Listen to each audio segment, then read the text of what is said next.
Hey, what's up? It's Doug Cunnington here from Niche Site Project. Today is the Friday Q&A, and we're going to talk passive income stuff. We're going to talk digital nomad stuff, niche sites, authority sites, really whatever you want to ask. So a couple minutes late today. Sorry about that. Hopefully we'll get some people in the house here shortly. I didn't share it around, but we usually have a couple people joining up just normally. So yeah, sorry I'm a couple minutes late. Been a little bit slow today, getting everything together. Yesterday afternoon, had a couple beers with some friends. We checked out a new brewery here in Bozeman. It was pretty good. Had a couple beers, maybe one or two too many. Interesting thing here in Montana is if you drink at a brewery, they only give you like 3 pints. You can only get 48 ounces, and they keep track of it. But 48 ounces is plenty for most people. All right. I see we got a few people in the house here. Let me know if it's your first time on. Welcome. Thanks for joining up. Today's the Q&A. So those other days where I push away your your questions because they're not related to the topic, sorry about that. But today, Friday, Q&A is the day that you can ask them. So we have Jayoti, what's up? Good to have you. Yatherith, Q-Dog, what up? We got Cuz from New Zealand, Lachey's on. Hey, Ben's on, Paul's on. Brian and Cool. Cuz is first time on. Awesome. We got John on as well from San Antonio. And Kent says, if I drink 48 ounces of beer, I'm taking a nap soon. Yeah, we basically, well, you know what? I'll be honest with you. I drank a little whiskey after that too. So that is potentially, I mean, I still woke up at like 5 a.m. I just woke up and I was ready to start doing some work, but just slow. So Bill's on, Steve's on too. Cool. And Adrian, good to have you on. Can't stay on too long. That's cool. No worries. All right. Sarah asks, what do American digital nomads do for health insurance? That's a great question. I have no clue. So in the, I guess the info that I could tell you is limited. So I'll probably, here's the deal. I'm going to be doing like a series of interviews with digital nomads. I've been like networking some. I got some cool ones coming out.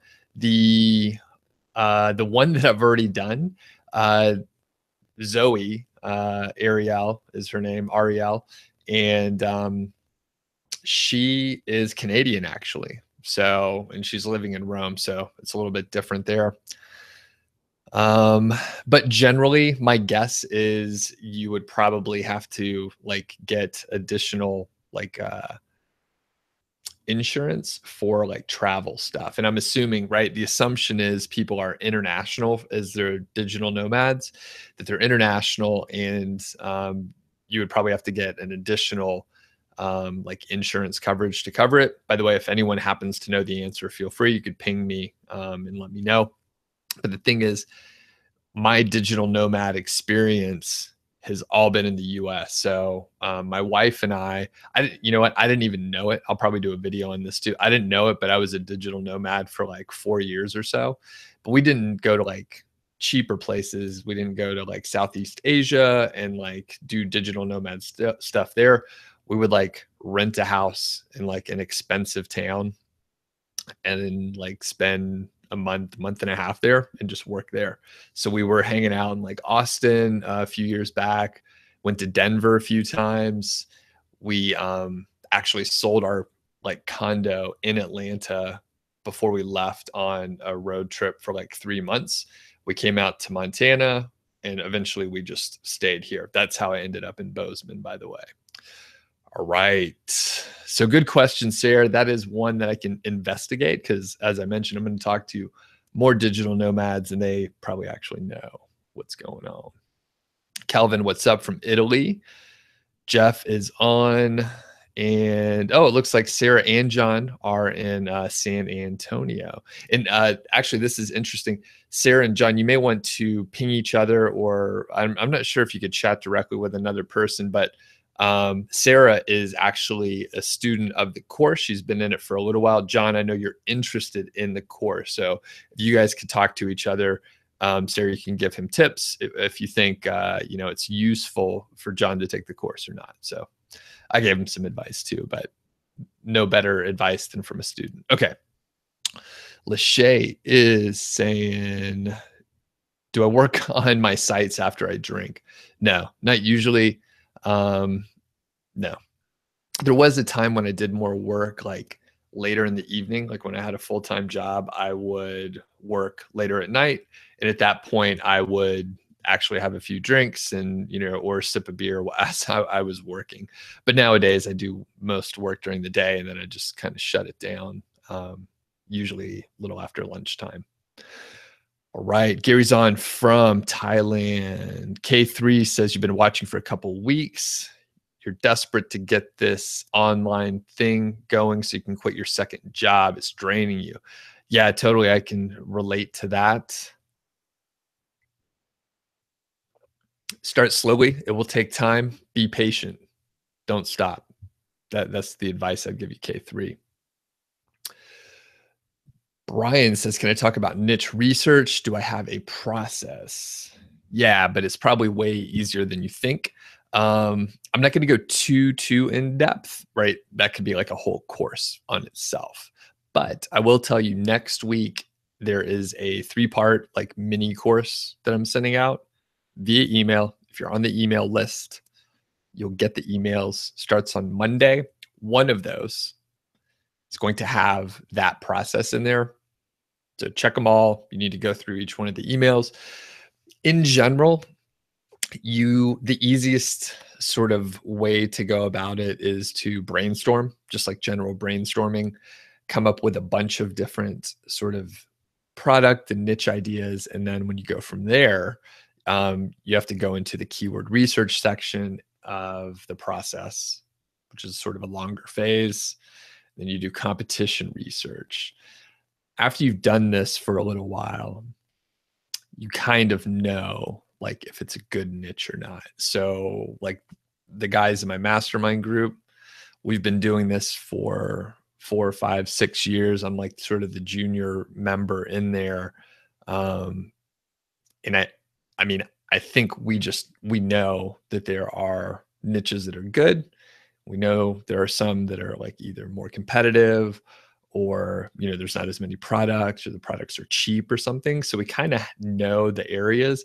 There's always more niches out there, but there are some core like good ones that we have known about since we got started. We've tried some others along the way. Sometimes they just don't convert, right? Sometimes people don't buy those items on Amazon or whatever. So Brian, I hope that helps, and look out for the email next week. It's one of sort of like the nicest ways to get integrated into the like niche research portion. Nick, what's up? Good to have you on down from South Florida. Lorraine says, can I recommend a tool for checking what convert the users to click on Amazon? Okay, so I think what you're asking, convert the user into Amazon, is it the text link, the image, or a headline, for example? Depends on the site, depends on the niche, of course. You're asking, for a tool to check on it. So it's, I haven't used it for Amazon, but I like specifically, but I think I would just use the new Google Analytics tool called Optimize. And basically it's a free tool that does what, Visual Website Optimizer used to do. So I would check on that. But Lorraine, I would tell you, don't worry about it. It's probably a waste of time for you to try and figure that out. Just use text links. It works pretty well. So, all right. So, Nick says, "Help! I accidentally made a separate affiliate account because you started a site with a friend, so you wanted to keep it separate from your personal account. Now you heard it's against the terms of service." Um, okay, cool. I believe, right? So I'm going to make some assumptions. I think you probably started it, Nick, with your own like name and like your social security or something like that. But my guess is I'm not a lawyer, I'm not an accountant. But my guess is you probably need to form a company and then you can get an EIN, right? And then you can file that with Amazon and then you should be good to go, I think. Because you could have like entities, right? You can own a company and then have that company have an Amazon associate account. So that is what I would recommend. And I think you can just convert it over. Like, I think you could change the W-9 information. Like, instead of your social, you'd put the company information in there and stuff. I actually did that this year. So that's sort of the angle that I would go. I would check with like one or two other people probably, but I think that should work for you. Right. Yeah, Yath Arth. I think I pronounced your name right. I'm sorry if I didn't get it. How much time does Google take to refresh the search results? It's pretty damn quick. You just tried the keyword golden ratio the day before yesterday. So it depends on like your site. If it's, if it's a site that has a couple links to it already, if it has a lot of links to it, it's probably going to get indexed a little faster. But if you want it to go like faster, you can just go to the Google Search Console, fetch the page, and then you'll be able to just index it right away. So it takes like a minute or two. Really fast. I have a video on it. So you could just search for a video on my channel for indexing. Nick comes back for the digital nomad insurance. So cool. I wasn't that far off. So you need to get traveler's insurance and it's pretty affordable generally. Yep. Actually, I had a friend, she did that as well. She was in India. She actually got sick and ended up in the hospital there, unfortunately. But she's okay now. And she did get like traveler's insurance and that sort of thing. All right. Leo's on. What's up? Good to have you on. And Kelvin says, do I recommend the Content Egg plugin? You know what? I never heard of it. So no, I don't know what that is. Cool. We got John says, what percentage of articles on your site are all in title and the other method you use? What is the other method besides all in title? Okay. So I think, John, you may be like simplifying a couple things. So really, I don't know. I'm not sure the percentage. It's probably mostly keyword golden ratio type content, which I believe that's what you mean by all in title method. And the other method is just straight up keyword research. So based on the, buyer's intent, the keyword volume, stuff like that. So it's a blend. It's interesting. When I first got started, sort of like the common knowledge and what people were advising is to go after, search terms that were like 5,000, 6,000, 10,000 like searches per month. And I think that's actually still like what a lot of people do. Now, the thing is, it's going to take a long time for you to rank those specific terms. One, it's more competitive. And two, like it's just different to rank a site now than it was like 4 or 5, 6 years ago. And I expect it'll keep changing. Things are shifting. It's going to be different. The other day someone asked about like voice search and how that could be impacting like keyword research. So if you think about that, like voice search, if I just like hold down or like use Siri or use Alexa or some other thing, then I may ask like a long phrased, a, yeah, basically a long question. And that could impact like the types of searches that people are doing, which is interesting. So, okay. Um, so John, I hope that helped. And, the benefit of doing a blend of, I guess, post on my site where the search volume is low, right? I'll be able to rank those a little more quickly. There's less competition. I have to publish a lot of them, of course. But the thing is, for the high competition, the terms in which they get like thousands of searches per month, um, like those are going to take a while to rank, and those are going to sort of they're going to have more traffic, right? So if it ranks number one, there's just going to be more traffic on the page, obviously. Now, the interesting thing is having a blend is kind of a good thing. Back in the day, actually, the site for Project Go White Hat, if you're familiar with it, basically most of the traffic, most of the revenue was from one page. So if we lost rankings on the one page, revenue would have dropped by like 40 or 50%. When you have a blend, maybe those pages that get more searches, or the terms the terms get more searches, they will only represent a smaller fraction of your revenue and traffic. So if one of my bigger terms drops, I'm not losing like 40 or 50% of my revenue. It's only like 3% or something like that. I hope that makes sense there. All right. Next, we got why digital nomad not go too much in Serbia and Bosnia. That's one of the cheapest countries in Europe, cheaper than Thailand. I think some people do go there, but hey, I don't know. I'm not sure. All right, cool. So Sarah and John are exchanging information. So yeah, you guys can chat about it and let me know. Um, All right, Rohit, what's up? Good to have you on. Lachey, your sites are generating that revenue. Do I plan on selling them or keeping the monthly money? Unsure of what I'm going to do. My options are open.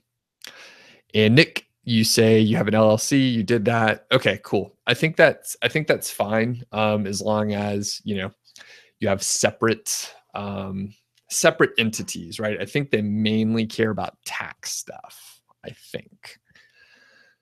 All right. Gary says, do I use stop words in the URL for KGR content? Sometimes, but not always. Lorraine says, I have one niche site with 12 articles. Not enough, I guess.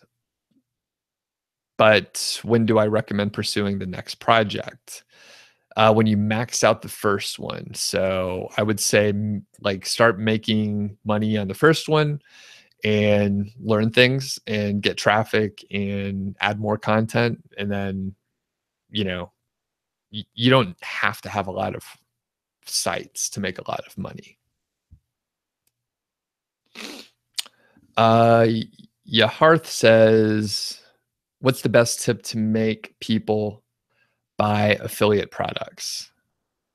Make sure that you're attracting the right kind of traffic to your pages, and then they'll already want to buy that. So those are buyers keywords. And I think if you get the right kind of traffic, you'll have a higher, conversion rate and that sort of thing.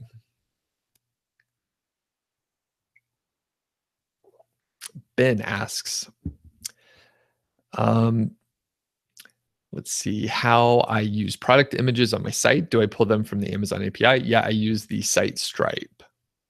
I don't care that they're smaller images. I just use, straight up from site stripe because I don't want to have any issues with like copyright of images or image violations for the terms of service from Amazon and so on and so forth. All right, Bill. asks the keyword golden ratio. You turned on your site 11 days ago. You have 3 articles with long tail keywords, which are on the first page of all in title.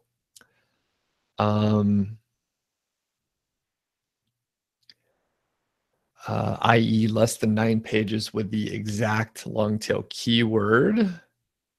The long tail keywords are in the 260 to 590 range, but when you do a regular search, the results are in the millions. So, Bill, the keyword, like the monthly searches, are how many times on average per month people search for that term on Google. When you do a regular search in Google, those are all the results that are, they may use the phrase, they may not. It may be just any page on the internet that's kind of sort of related to it.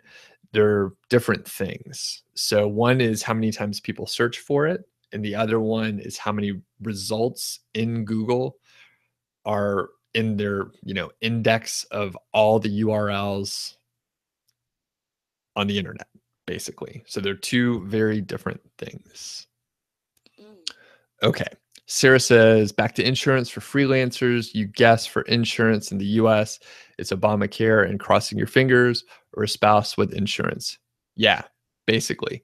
So in the period in which, like I got laid off a couple years ago, and then I was on my wife's insurance for like a year and a half or so. And then she got laid off just before Christmas last year, which was surprising after she worked there for like, 10 years.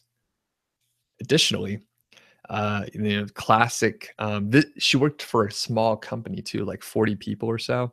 Classic company, like screwing over the employees. So they also had her lay off a few people on her team before they laid her off, which is just classic. Same kind of stuff happened to me. I had to let go of a few people on my team, and then they laid me off like a month later. So anyway, the point is, yeah, so you probably got to get Obamacare, or you can get, whatever other insurance you want, or a spouse with insurance. Yeah. So basically, you got to get insurance, or you're going to get some sort of penalty when you file your taxes. I think it's like $4,000 or something like that. Okay. Next, Brian says, have I used other affiliates besides Amazon? You see many sites with multiple options like the Wirecutter, Amazon and Walmart, and blah, blah, blah. Yeah. I haven't for this type of product. I have dabbled some in like ClickBank products for like the survival space, right? So sometimes those are good offers out there, but it's a different type of marketing. You kind of have to do email marketing at that point, or have like a different model. So Walmart could be a great option. I'm kind of curious to see what's going to happen. I know they, at least for a little while, Walmart was doing a promo for free 2-day shipping with no membership or anything like that.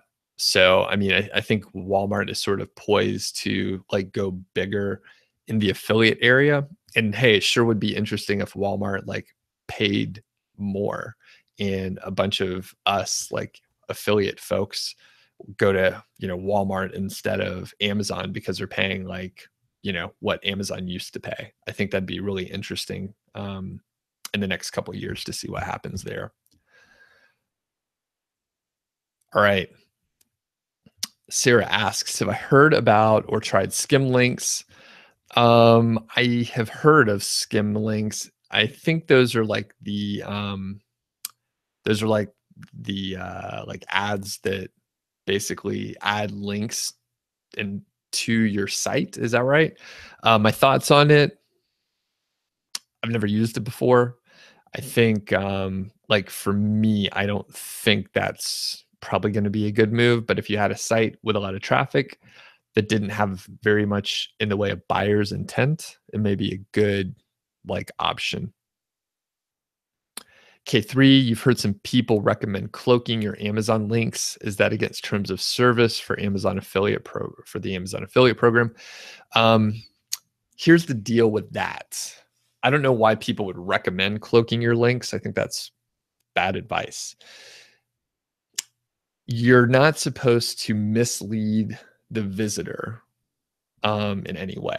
So if it's clear that they're going to Amazon, then you should be fine. The reason why I'm bringing that up is, are useful depending on like what you need. But companies like Genius Link provide a service where they, take care of the affiliate link for you, right? It's a good service and all that stuff.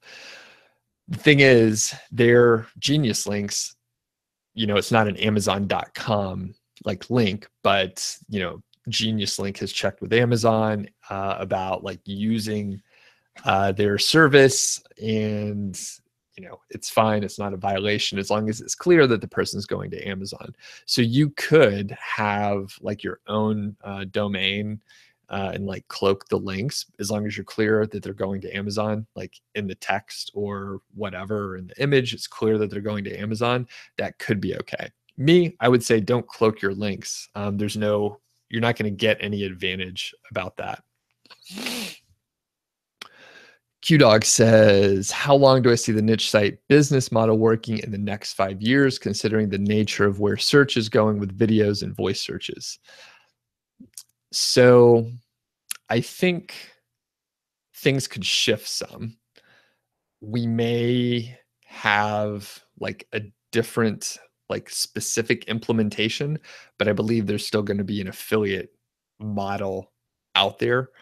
Maybe it does move over to video a little bit more. Maybe it goes to some other area a bit. But if we look back, 5 years ago, things were very different, but there were still affiliate sites out there. And when we look back, you know, 10 years, well, things were a lot different, but there were still like sites out there with the same sort of intent. Now, one thing that has changed a lot is like the ability for people to order stuff online and the growth of like Amazon Prime.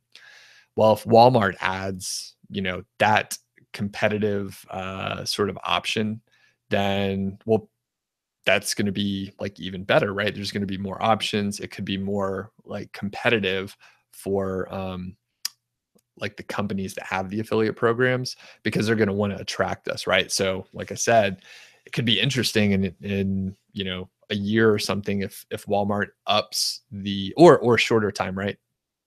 Who knows? But if Walmart ups their commission rate and then a bunch of people are, shifting over to that, because I mean, I live in a fairly small town. There's like 45,000 people or something like that. There's a Walmart like 5 minutes away.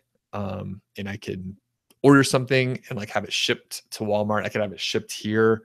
I can order something here and go pick it up at Walmart like in an hour or something like that. So there are some options out there. So the point is, QDog, I believe things are going to shift. I don't know exactly how, but there's going to be some model, and the skills that we have with marketing, the skills that we learn with copywriting, doing these niche sites, keyword research, it's transferable. So Lorraine says, do I recommend using clickbaits? No, sure don't. Do I connect to UK Amazon with .com for native ads? Do I use native ads?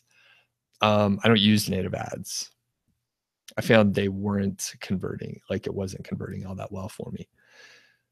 Monoqua says, what do I think of text links in your text that send visitors to Amazon? I think it's great. That's what I do. Should you make it more visible so that your visitors don't get surprised? It could be a substitute or Amazon. Yeah, I mean, sure, make it more visible. I'm not 100% sure what you're asking exactly. Oh, and then I see, so if you want to clarify, Monica, you can. What do I use for product article thumbnails? It depends. Sometimes I'll do a banner. Other times I'll just use like an image from Flickr, or Creative Commons? Can you use a site stripe for article thumbnail images as well? I don't know. It depends on your theme. I would say, you know, I don't know if it matters much, but technically you could. You could do that. You tried fetching, someone asks, Yar Yat Hearth. Yesterday, you tried fetching an article where you tried the keyword golden ratio, but it errors on temporary unreachable. Can I help you out? No, sorry. I'm not going to do like, specific customer service or anything like that. Only for my students, like Sarah, maybe John coming up. We got Jeff on, Leo, some other folks like that. But yeah, I don't know what your trouble is there. Try and find a developer or something like that. I don't know what that is. All right. Do the number of affiliate links on one post affect the ranking on Google? It can if you have too many. So don't put too many. I recommend maybe like one affiliate link for every like 250, 300, 400 words. Can you put more? Sure, you could put more, but my angle is I'm not trying to like shove the links down like someone's throat. It's like if you have the right visitor on your site with the right keyword, right? And then if you have the like a good call to action and good information, people should probably click on your affiliate link, right? So you don't need to put too many, but you can get in trouble if you add too many because Google is not going to like too many affiliate links.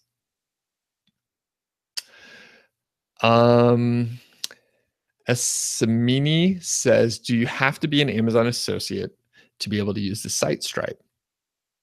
Pretty sure. Yeah. And I don't, maybe you haven't started your site yet or something like that, but yeah, you have to apply. And then you'll have access to the site stripe. You'll have 180 days to make a sale after that. So I would recommend waiting until like you're ready to do the promotion of your site before you like apply. All right. What do I think of product reviews with multi-country targeting, prices, language? I've never tried it before. I would say if you have a great deal of traffic from like multiple countries, then it could be a good option. I don't have that personally, so I wouldn't mess with it.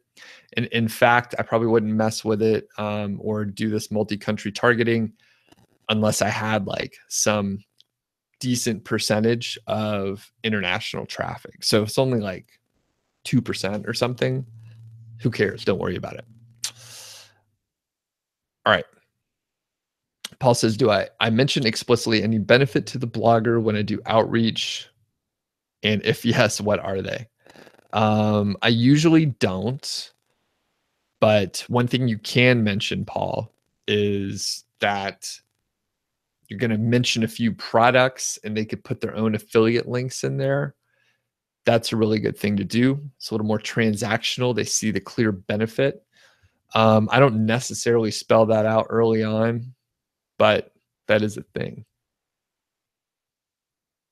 Paul says, what's considered to a good rate, a good click-through rate to Amazon? And what's a good conversion rate on Amazon clicks to purchases? Okay, so the click-through rate to Amazon, it depends on so many factors, but I'll just make some general assumptions here. I've seen it in the like 30 to like 60% range, which is big. That's click through to Amazon. So 30%, 30 to 60% of the visitors who land on your site may click over to Amazon. As far as the conversion rate for clicks to purchases, which is going to be what is reported on your dashboard and Amazon Associates for the reports, that is going to be depending on the kind of visitors you have on your site, but I've seen it on the low end, like, 1 to 2%. That's kind of low. I think like a reasonable average is going to be like 4.5 to maybe like 6.5%. And on the high end, it's probably going to be like in the 10 to 14% range. That's pretty high. Do I use Ahrefs? Sometimes. Serge asks, do I use ClickFunnels? I do not. What do I think of them? I don't know. I never used them. I think the idea behind ClickFunnels is fine, but I think it's a relatively expensive piece of software, and I don't use them. So,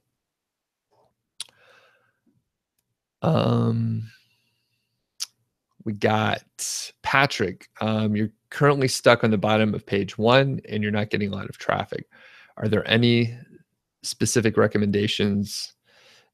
So, add more content, improve the content, and get more backlinks. So, I hope that is helpful.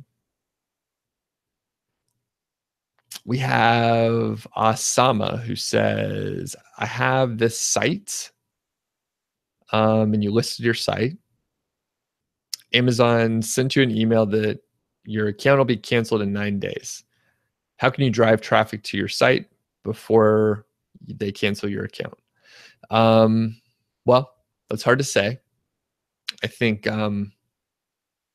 you maybe would take a look at social to see if you can get some traffic that way. But a better way to look at it is to okay, you changed it up. So they're gonna cancel your account in 90 days. Okay, go watch the keyword golden ratio videos and then publish keyword golden ratio content, and then that should help. All right. And then Hearth says you're stuck in getting traffic to your site. Can you tell me the best ways to get more visitors? Add more content and get more backlinks. Get more backlinks. Everyone, you probably need more backlinks than you think. I need more backlinks. We all need more backlinks. So Lorraine says, how can you check the click-through rate to Amazon?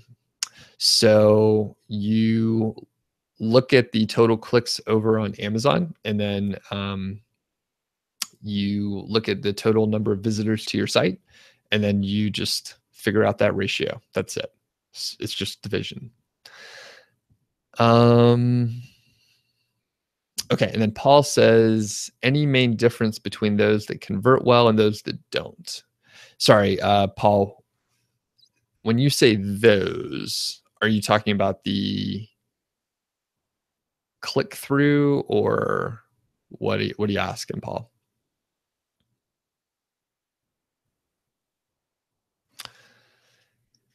There's a question.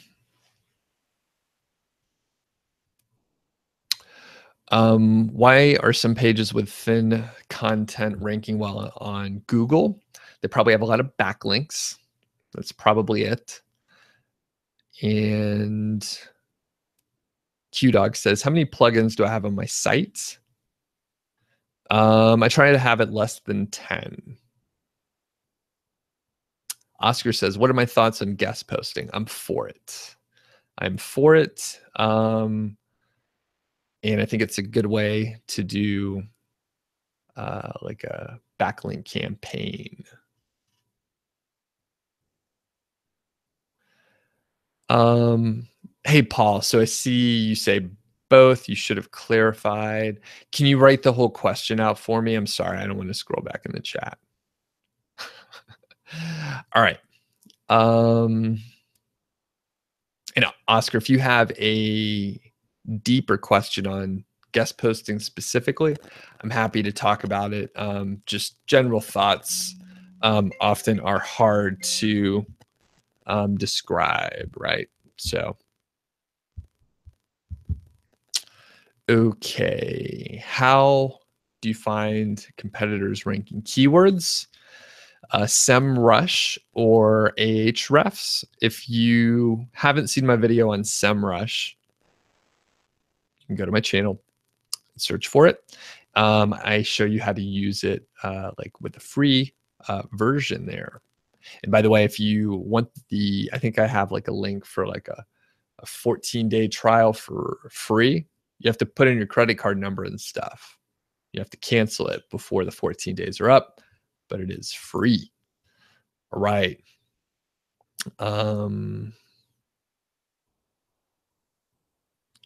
Green Engineer says,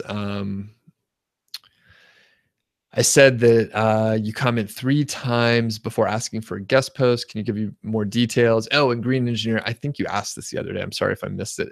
I'm really bad at actually a lot of things, but I'm really bad at email. Also replying to comments and basically anywhere. So sorry about that.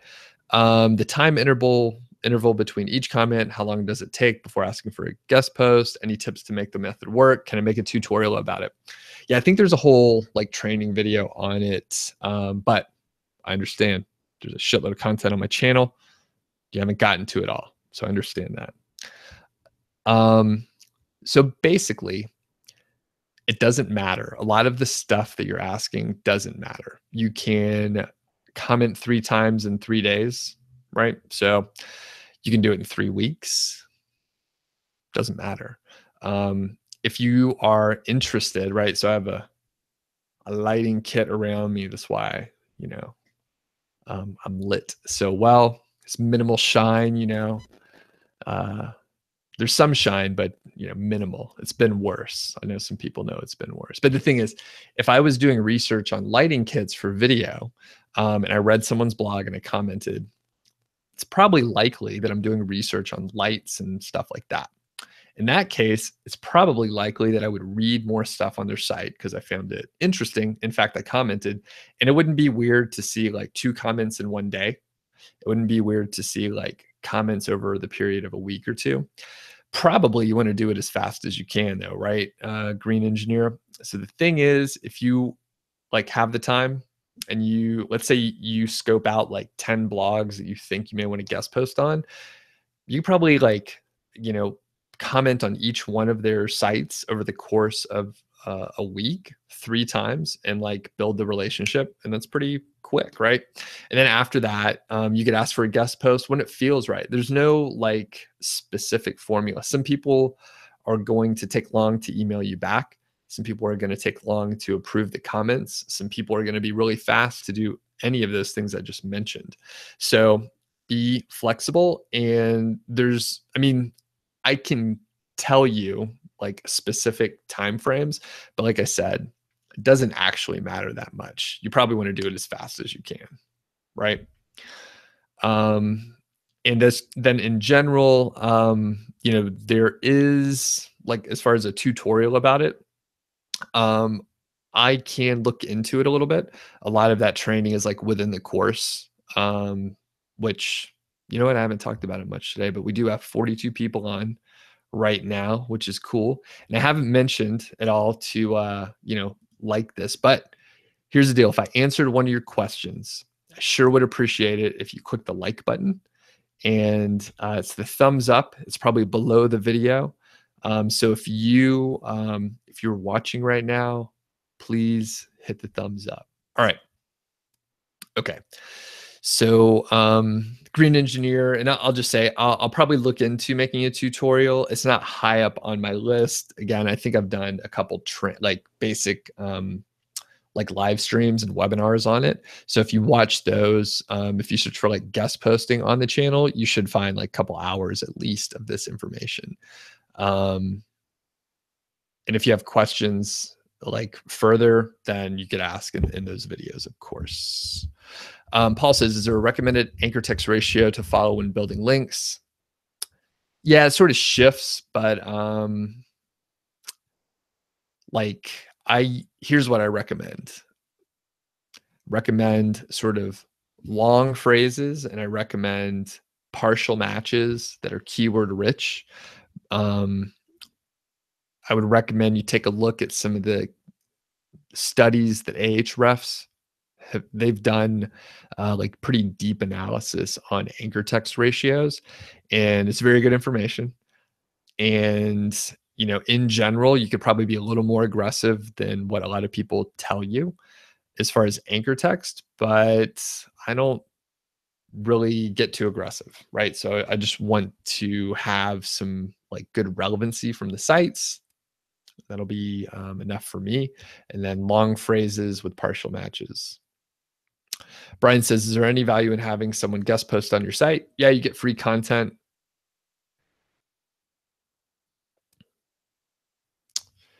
Um, Paul says, if I try the browser add-ons that highlight do follow and no follow links, yeah, I think I have a couple browser add-ons that I've used that do that, and they're fine. Yeah. Okay, and Paul rephrased the full question. Is there a main difference between sites that convert well in terms of CTR and on Amazon when compared to sites that don't? Probably, but I haven't done much analysis. So I would say the main difference with only considering like 10 or so sites, I would say the main difference is the type of keywords. So if they're buyers keywords, they're going to convert better for both. And if they're not buyers keywords, they're not going to convert as well. Monaquah says, how do you motivate yourself to produce content when you have no earnings? Because personally, more content is better, but you always get doubts. You just got to do it. That's all. I mean, no one's going to give you permission. No one's going to cheer you on. There's a video I made a couple weeks ago. It's all a grind, right? I'm doing the same stuff you're doing. It's all the same. It's work, and it's work that you could choose to do instead of like what your boss is telling you to do. So people get motivation from different areas. I'll tell you that part of the mini course next week is tightly related to that. So if you don't have like some greater vision or goal or something like that, then you're probably going to struggle with motivation no matter what you're working on. So the thing is, through the process of like, even if the content you're writing like doesn't convert, things don't go well, like your site gets penalized, like my sites got penalized back in the day, multiple years ago. The thing is, you're going to learn something along the way. It doesn't feel like it. In fact, in Five Figure Niche Site, part of the niche research and the keyword research is it's a lot of work, right? It takes a while. I don't even let you like start launching your site until you've gone through like a couple weeks of figuring out how to find keywords, doing, brainstorming and stuff. I don't even let you move on yet until you've gone through that. There's something valuable about spending time on something that's not easy. And that's exactly what it is. Content's the same way, right? It's a little bit of a drag after, things are exciting at first, but then things become a little bit more like work.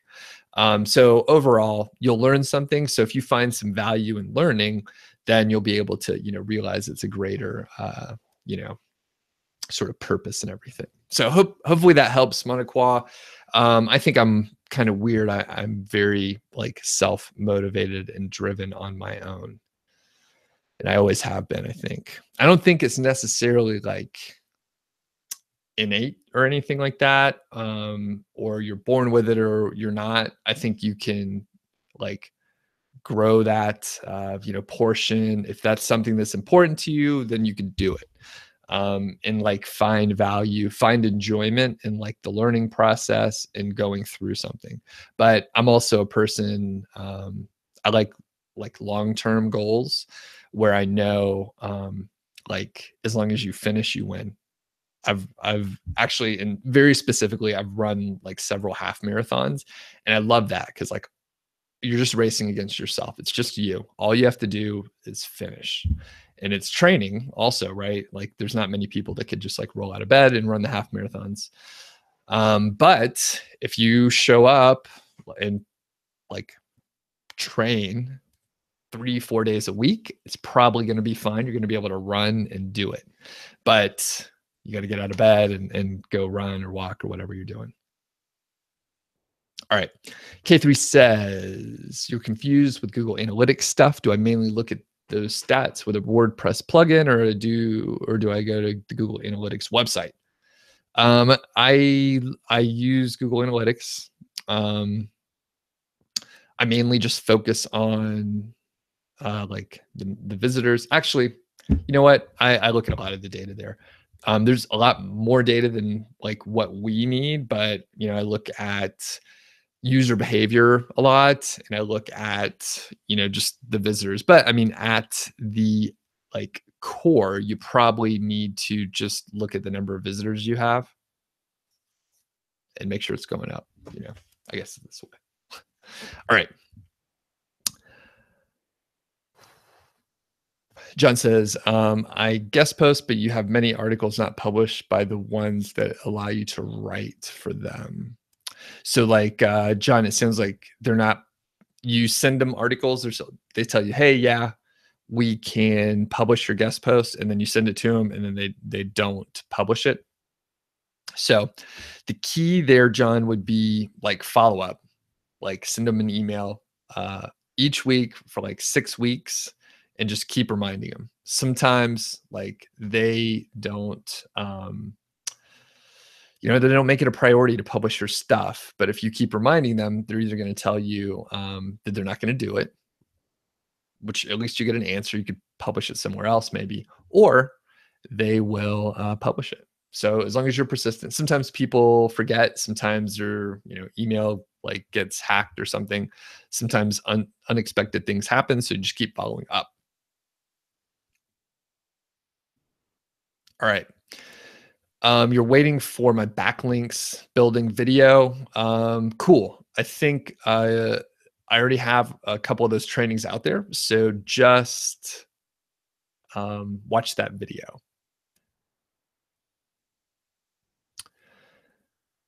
All right. QDog says, have I ever abandoned a niche site in the past? Yeah. So a few of them like just straight up got penalized. So I quit those, of course. Others, I just like right now I have a couple on the back burner. And here's the thing, especially when you're getting started, you see all these opportunities, right? There's like Amazon FBA, there's drop shipping, there's like starting a podcast, there's email list building, there's ClickFunnels, there's like all this stuff coming at you, all these opportunities. And the worst is when you get a little bit of success, right? Let's say you're making like $50 a month on an Amazon affiliate site. And then you're thinking, I need to scale. I need to do something else. Like I found success here. I have ADD. I can't focus. I'm an entrepreneur. All those excuses, right? If you do less stuff and just focus on one thing, you can do way better at that one thing. So I haven't like 100% abandoned certain projects, QDog. But there are some that are on the back burner where I've literally ignored them for like 8 months, and I've improved in other areas because of it. So that is the main stuff that I've sort of abandoned. Other areas, right? So I had a guest posting service that I was running for maybe like 8 or 10 months after I got laid off, because I was trying a few different things, right? After I got laid off, that I wasn't sure if I wanted to focus on like niche sites, courses, a service, and I realized there was a gap in like the service area. And in fact, I mean, I was one of the earlier players in like our niche site world, our affiliate world, PBNs and stuff. And I was one of the early people doing a guest post service. And I was charging like a premium rate, right? I mean, I think a lot of people that are watching this, you realize that I want to work with A players. I want to work with people that value my time, and I charge a lot of money for working with me. It filters out a lot of people, right? And it's slightly unfortunate, right? It's part of the reason, I do all these, Q and A's. But the thing that I realized is I didn't want to run a service. I didn't want to work with clients, and I didn't, like the specific stuff that I was working on. I see now there are several other services that we're trying to ramp up. A few of the people, actually several of the people, contacted me and worked with me on a small level, potentially, where I would join their team and provide the guest posting stuff, or they would resell and white label my services. But I didn't want to be a commodity where people were upselling my work. It just I didn't want to do that. So that is something that I abandoned. I shut down the service. I don't do it anymore. It's more profitable to like do your own work. So, okay. Good question, Q Dog. Kelvin says, what plugin would I recommend to a newbie for pulling in products from other sites like Amazon, eBay? I don't know. I've never used any of those, and I'm not super familiar with the business model in which you're thinking that's going to work out well. But if you know someone, like if there's another internet marketer who does recommend that sort of monetization method, I'm sure they have plugins that they could recommend, but I have no idea. No clue.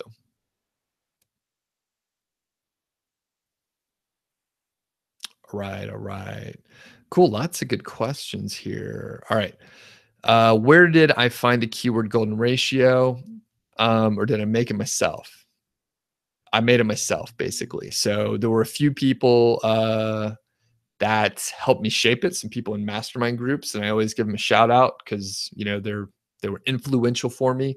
So Lewis Ogden, we got Quentin Hamp, we got Rob Atkinson, we have Shauna Newman, and they sort of took little pieces from here and there, and I put a cool name on it. And I've talked about it for about 18 months or so, or 2 years. So people are kind of listening to me now. But yeah, that's my thing.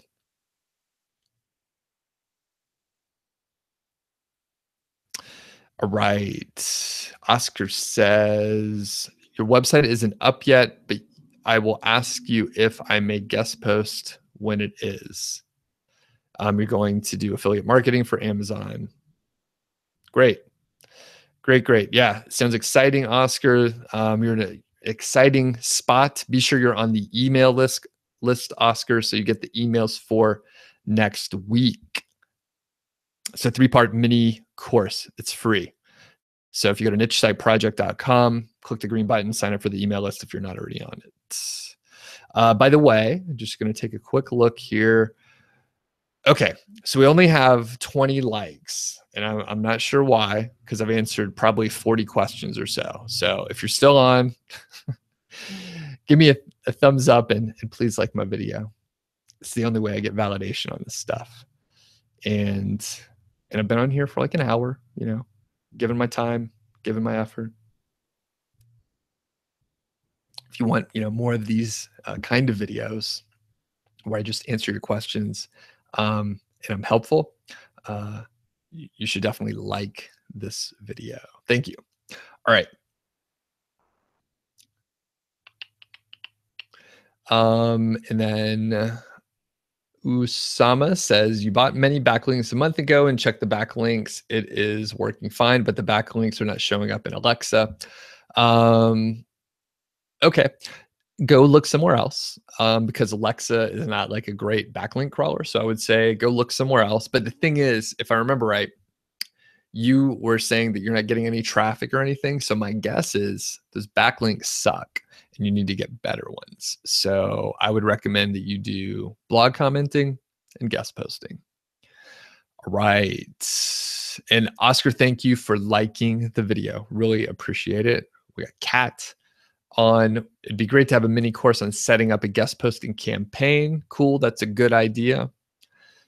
Can I make a video on making a niche site project website? I'll look into it, but I am not super interested in making such a tutorial. I don't know, just personally. All right, do I buy the products before I write a review? No. I just do research, or rather have someone else do research and write the review. You can get a lot of information, of course, from the Amazon product page, the details page, the customer reviews on Amazon. You can get a lot of information there. Go to the manufacturer. If it's in a niche that has forums, you can go to like, forums and get information there as well. Is it okay to use affiliate links from Amazon and other places in the same article for the same product? Sure. Or should you only use Amazon links? Oh, that is an interesting question. It's been a while, but I have heard like Amazon. I don't think it's true. I've heard Amazon not like it if there's other affiliate links, but I've seen it on many other sites. Me personally, I just have like Amazon stuff. Um,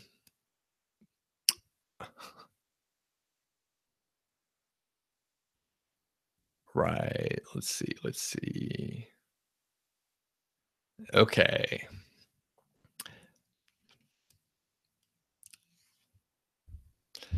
So Usama says you have a WordPress website. Can you have the Yoast SEO plugin and the all-in-one SEO plugin together? Sure, you can put whatever plugins on there you want. I don't know why you would do that, but yeah, you could do that.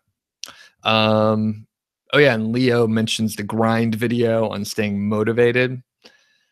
Thanks for that. I need to. I mean, that's just the deal. Why you not recommend making more sites on the same topic? All stats from the first site is treasure and can give us easy phrase to rank and show us where we rank and where we cannot. That is a great idea. The reason why I don't recommend it is I just never mentioned it. No one's actually asked me that. So most people, I mean, look at the questions we have here. Just in general, it's like more basic. So yeah, for people that already have a site out there, sure, launch like as many sites as you want on the same topic. Yeah. Josh says you had a VA comb through your whole site. You found 1,000 keywords, but only 20 were in the KGR kill zone. Is that normal? Totally depends on your site, what kind of content you put up and all that stuff. So yeah, it just depends on the core keywords when you started. I would say if you had 20 already, that may or may not be good. It depends on the size of your site and all that stuff. Serge says, I teach a great approach, much more valuable than the get rich fast BS. Thanks, Serge. Appreciate that. Josh also says your site has a decent authority and juice. Would it be safe to assume that you could raise the KGR because of this assumption, or should you test first using the standard KGR range? So you can, I don't know. It depends on like what you mean by decent and authority and juice and all this other sort of qualifiers. But yeah, totally up to you. Whatever whatever you want to do. I mean, if you haven't tried the regular KGR range yet, then you may as well like start there, right? But if you want to just be more aggressive, just know that it can take a little bit longer to rank. Maybe you'll need more backlinks, stuff like that. But there's no harm in going higher if you want to.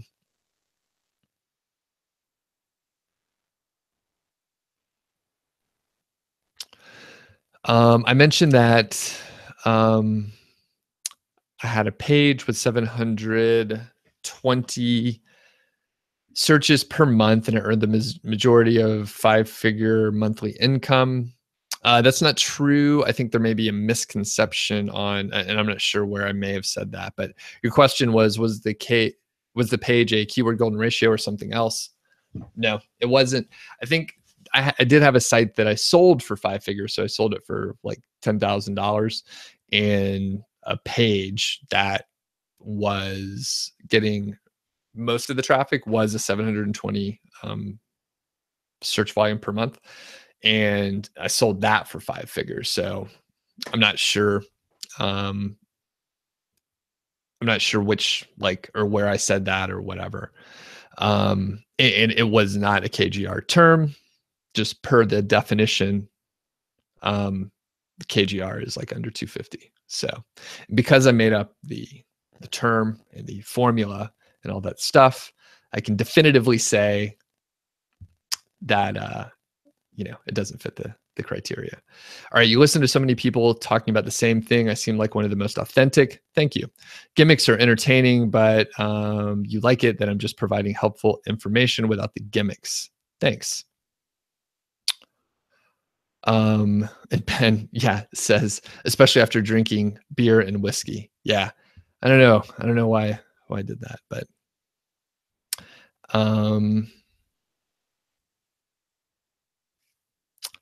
Josh says, what do you do in situations where you can't find many KGR or near KGR keywords? Well, you got two options. You look harder or you give up. So probably look harder. They're probably there and you probably just haven't found them yet.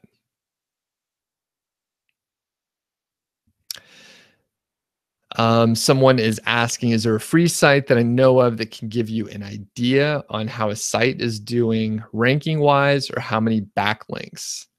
SEMrush will do the former and Ahrefs will do the latter. All right. Cool. I think I'm at the end of the questions. Been on for a little while. I see some of the audience is dwindling. That's all right. Any other questions before get out of here? I think going to the gym will be a really good option for me right now. Get the blood flowing, help my liver out.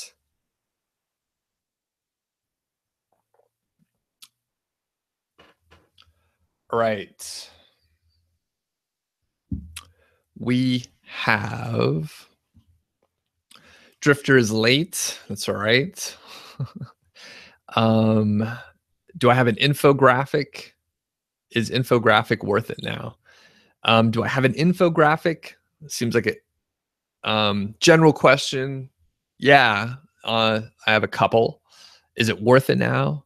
Well, it depends. If you just publish an infographic, nothing's going to happen. You have to go out there and promote it just like anything else. Josh says, you're considering a consultation with me to help you with the keyword golden ratio. Would I recommend this? And could you tell me a bit more about what to expect on a call? Okay. So the thing is with the coaching, I have the luxury of, picking the kind of work that I want to do. So basically on a call, I'll help you with whatever you want. I can go through your site. If you need help finding KGR terms, then I can help you do that. The thing is, I'm probably one of the most expensive people to do keyword research for you. So you're probably better off hiring someone else. The other thing is, I don't really want to do keyword research for people. So let that sink in for a second. I don't really want to do keyword research, right?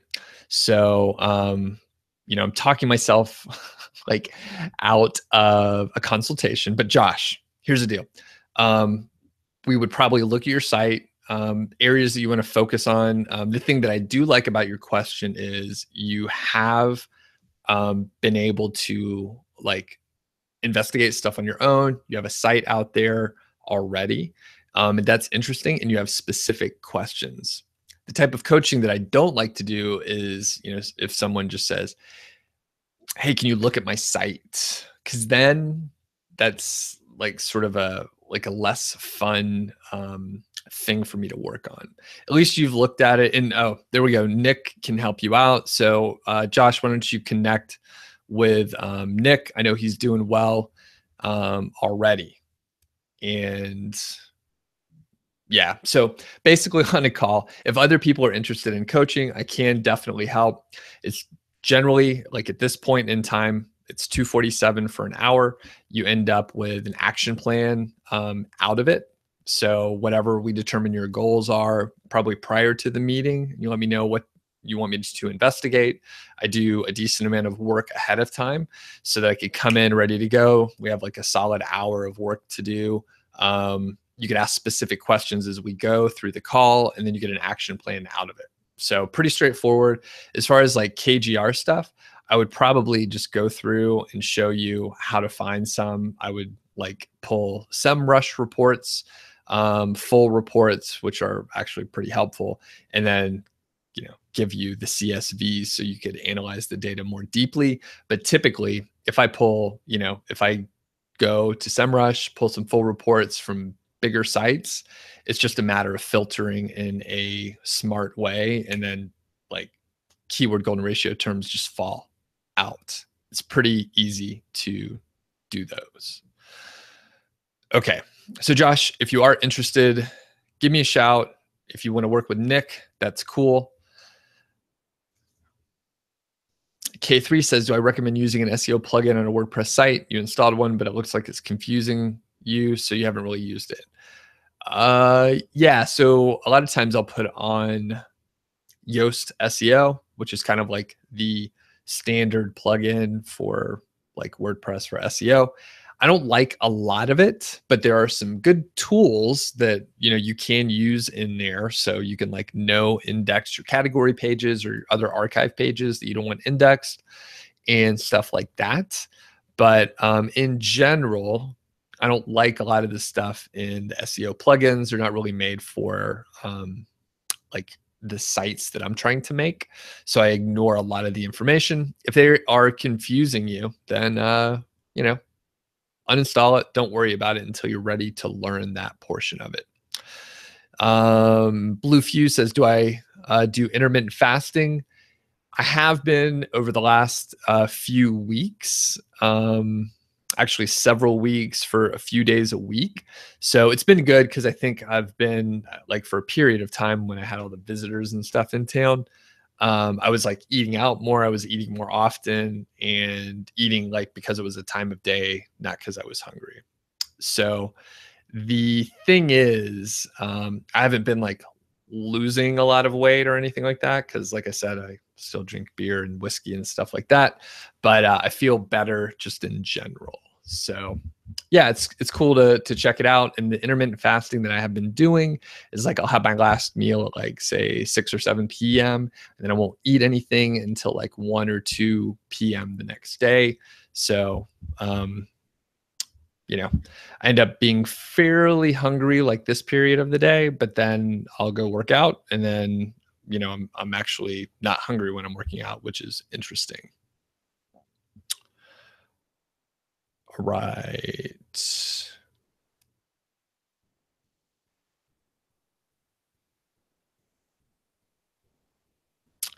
And yeah, Yacht Hearth, can you email me for keyword golden ratio stuff?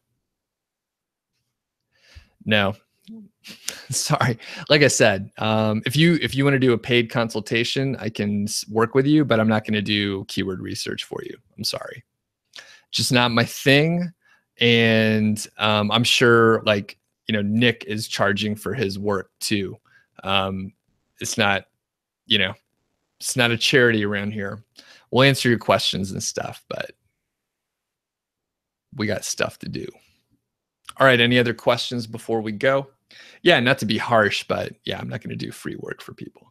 Just not my thing. Any other questions?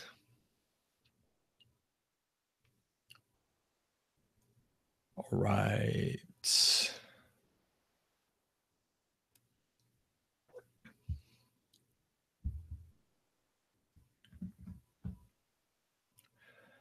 All right. Other Doug, Blue Fuse says, is it better to aim to build an authority site with many narrow niche articles, silos, etc., or make the whole site very niche? All right. Uh, okay. Here's the deal. My my site's niche site project, so I call them niche sites. But when you say authority site, I assume you mean a big site, right? Broad topics. That's what I do, right? I mean, I have a few sites with like hundreds of pages and stuff like that. So I mean, you should create your site with the ability to grow if you want to. You don't have to grow. You don't have to add a bunch of content. You don't have to review a bunch of products. You can keep it small if you want, but you should brand it in a general way so that you can grow your site if you want to in the future. And then, when you sell it, you have, or if you want to sell it, right, you have like, I guess the expandability built in. So you're not selling someone here's what I see a lot, unfortunately. Like pre-made sites are created and they're like super narrow, and basically someone just paid for a site that is capped. It cannot grow. It's like best paper notebook or something like that, and you're kind of locked into like paper notebook related stuff when you probably should have branded it around like office products or something a lot bigger. So okay, cool. Hopefully that answers your question, Doug. Yeah, generally just give yourself the ability to grow. Like, very niche seems like a, kind of a mistake because it paints you in a corner and you can't do much after that. All right, cool. Thanks, Paul and K3 and Yat Hearth and Nick and everybody for hanging on for so long.